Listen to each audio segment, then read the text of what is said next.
Give yourselves a chance to get logged in. And we'll start kicking it up. Going live. All right. Well, hello, everybody. Hello, Grow Nation, and welcome.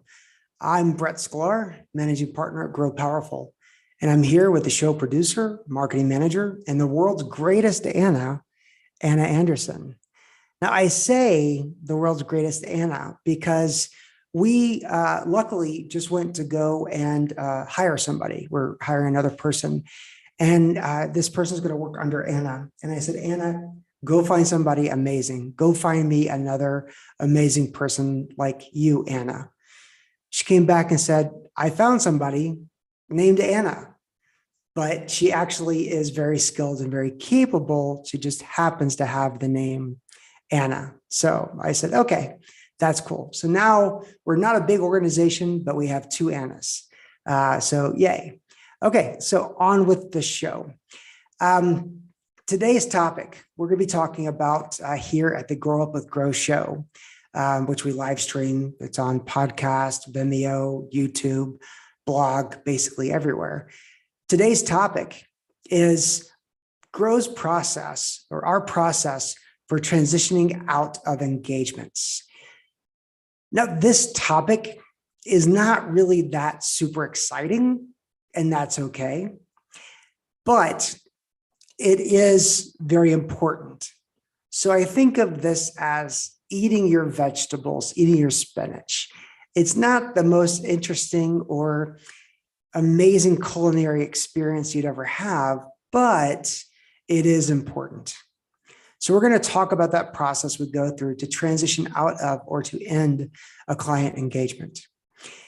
Before we dive into that, though, I've had people ask me, I listen to the show, I hear the stuff, but who are you and what is Grow? And what is this Grow Up with Grow show? Well, Grow Powerful is a company that delivers a smarter formula to drive growth for B2B tech companies. Grow Up is the show that we bring the expertise from our day-to-day experience and share it with the world. So when you ask what is Grow Powerful, I thought I'd answer it in the what, the how, and the why. What is it? It's a smarter formula to drive growth for B2B tech companies. How does it work? Well, we assemble the greatest marketing and growth minds in all of B2B technology. And why? CMOs are set up for failure in venture-backed or PE-backed companies. And so our ICMOs or our fractional CMOs are the way to success. And then Grow Up is a community of fractional CMOs by fractional CMOs and for fractional CMOs. In fact, we found so many people that are fractional CMOs in the B2B technology world that within the next month, we'll be announcing a new Slack channel, as well as some other interactive stuff to help that community grow. And it's through our innovative ICMO model or interim CMOs that we are able to pair the greatest marketing minds with amazing companies to drive awareness, demand, and overall business growth to achieve and exceed those business objectives. We have an amazing fractional CMO talent pool. It's huge. It's getting huger. We'll be creating that Slack work group pretty soon for everybody. We've also got lots of upcoming shows. You can check that out at our website, growpowerful.io. Look at the resources and then go to the events.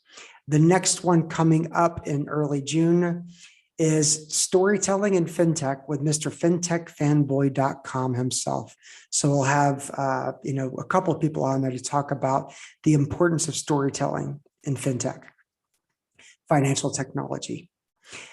So if you like what we talk about here, don't be afraid to subscribe, like, and share, and all that other good stuff. And now on to our big show. Let's eat some vegetables. Transitioning out of an engagement is just as important as transitioning in. In fact, it's really great when you can control and manage the process of transitioning out. And it's by your own process and endeavor. If it's not, whenever it's not your own process to endeavor, then guess what? it kind of sucks. It's no fun. So the process we've created is really a lot of trial and error, a lot of process work. We've done some transitions really bad, and we've done some really good. So in that event, in that situation, I want to talk to you about the things I've learned to try to make it as good as possible. Now, there have been scenarios where we are just plain old terminated, and there are processes where we try to get things closed off and they just don't work out very well because of some change in the client or something that somebody didn't like. We are definitely not perfect. But more times than not, we're able to control and manage and set our clients up for success when we're doing the transition. So again, it's great when you can be in control of that transition. And there's a lot of reasons why. The company's reached a maturity level. They're ready to hire a marketing leadership program. The growth that we've set out to achieve has been accomplished. And it's really, really important to make sure that this is all gone off with a very positive experience. So there's some things to keep in mind. First of all, you want to do everything you can, first and foremost, to make sure that the company continues the growth success that you've given it, and that there's no barriers to that growth that you've put in place. Second, you want to keep the relationship strong. And I'll talk about specific steps we go through. But it's kind of like a metamorphosis of the relationship when you go from operational and active to checking in and being supportive and being very friendly. Referrals are great. So if you really, do things first class, they're going to remember it and they're going to refer you to others. And the last and most important thing is, leaving a good taste in people's mouths. So those are the reasons why you want to really make sure that the transition process is smooth. Now let's talk about how we go about the process of building that exit plan. Number one, we build a 30-day exit plan. Within 30 days, you should be able to put everything together in a project management system. We'll talk about that in a second. You should be able to have a lot of documentation where everything is. You can create a lot of videos or other tools to create standard operating procedures. And you can have everything in a single presentation, a single Word document, a Notion document, a Trello board item, whatever it might be. But you've got 30 days to build that exit plan. Number two, whenever you're leading a project for a client, whether it is a big engagement, medium engagement, small engagement, there should be some type of project management system in place. We here at Grow tend to love Trello boards more than anything else. I find them to be very simple. A lot of our clients really love Asana. Some do very effectively managing everything through spreadsheets. And then there's a lot of other tools that are out there. And they're all great as long as you use them appropriately. But the number one thing is making sure that everything is in there, including the next steps after your departure.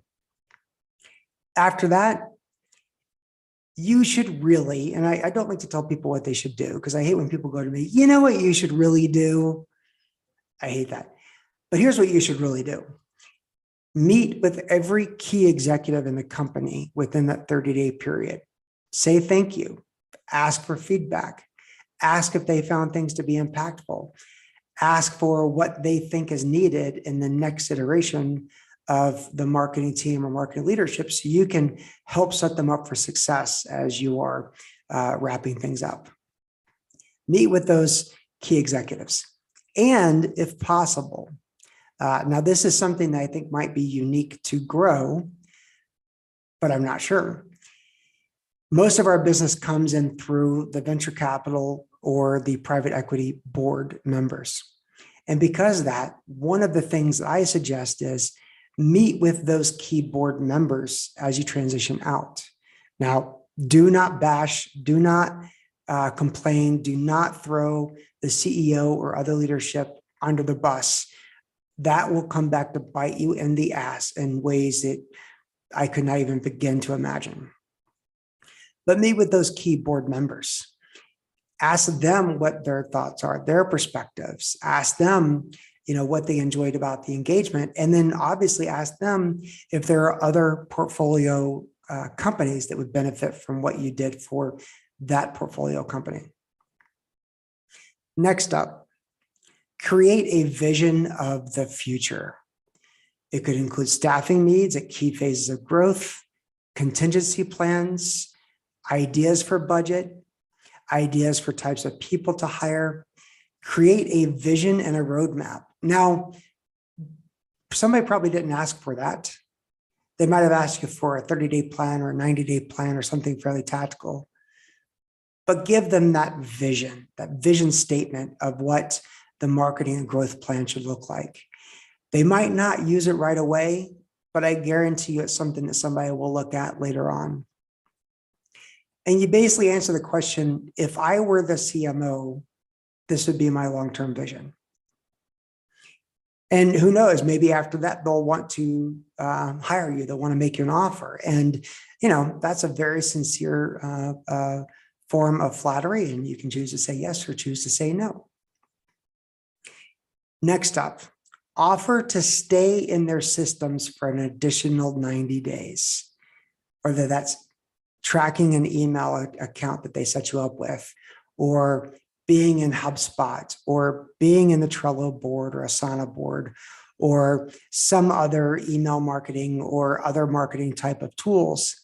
Offer up that you'll stay in the systems for an additional 90 days. Now, do not F anything up. Don't screw it up. But you never know when they might have a question, and you can give them 10 to 15 minutes of your time to answer that question.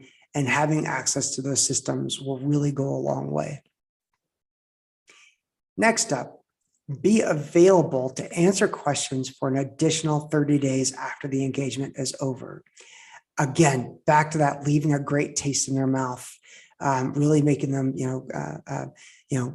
kill them with kindness.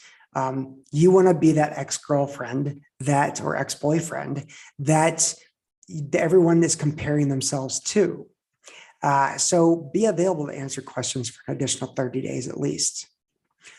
Help find resources, even if they haven't proactively asked you to find them resources such as speakers or places to host a podcast or places to give them exposure.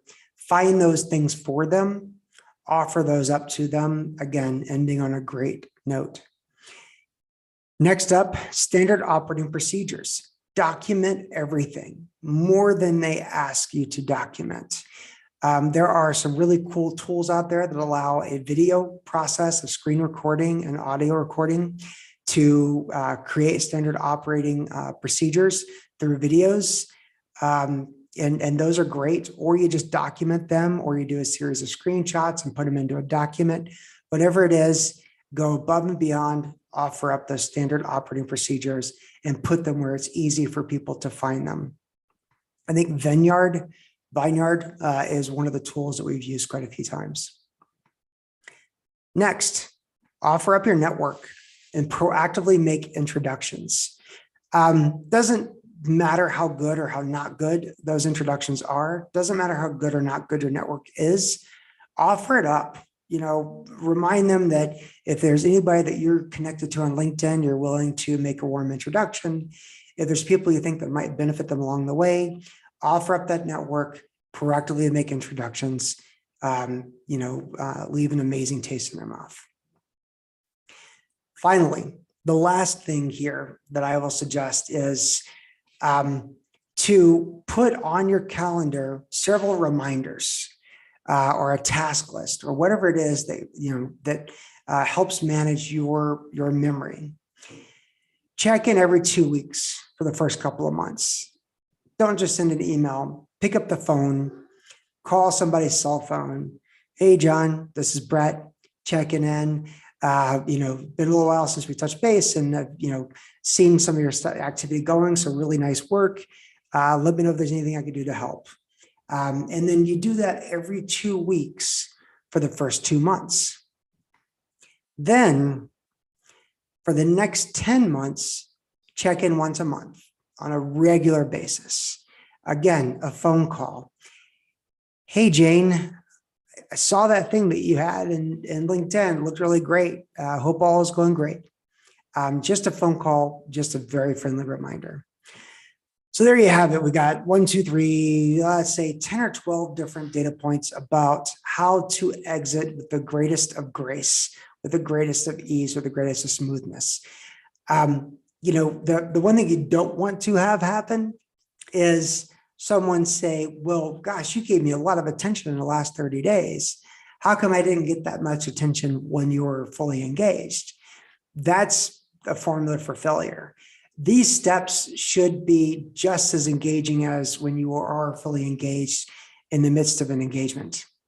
Now, our exit plan with a client is really important because I feel like Grow's strategy is we step in for a 6-month to a 9-month period, maybe a year, but no more than that, to really help our clients get to that next phase of growth. And that's it. Get them to that next phase of growth. Then allow them to absorb it, allow them to staff around it, allow them to make it their own. Then maybe 3 months later, 6 months later, a year later, they're ready for that next phase of growth. And that's when we come in again. So again, these are the 12 steps or so. I don't believe that any of it is rocket surgery. I don't think any of this is mind-numbingly painful or tough. I do think that this is incredibly important and critical to how you set yourself up for success for the next gig, the next gig, the next gig, and the next gig. And to do the number one thing, which is help that client that you've worked with for months continue to grow beyond you, which is the greatest form of success. So with that, that's all. If you've got any thoughts, we'd love to see them in the comments. We'd love to have you shoot me an email. Email address is brett@growpowerful.io. Excited to share a lot of these data points and a lot of these ideas with you as we go along. If you got any questions or concerns, hit me up. That's it. That's the show. Keep up with us on your favorite podcasting app or YouTube or Vimeo. Subscribe to our blog at growpowerful.io. And we will see you in 2 weeks to talk about storytelling in the world of fintech. It doesn't have to suck. Have a great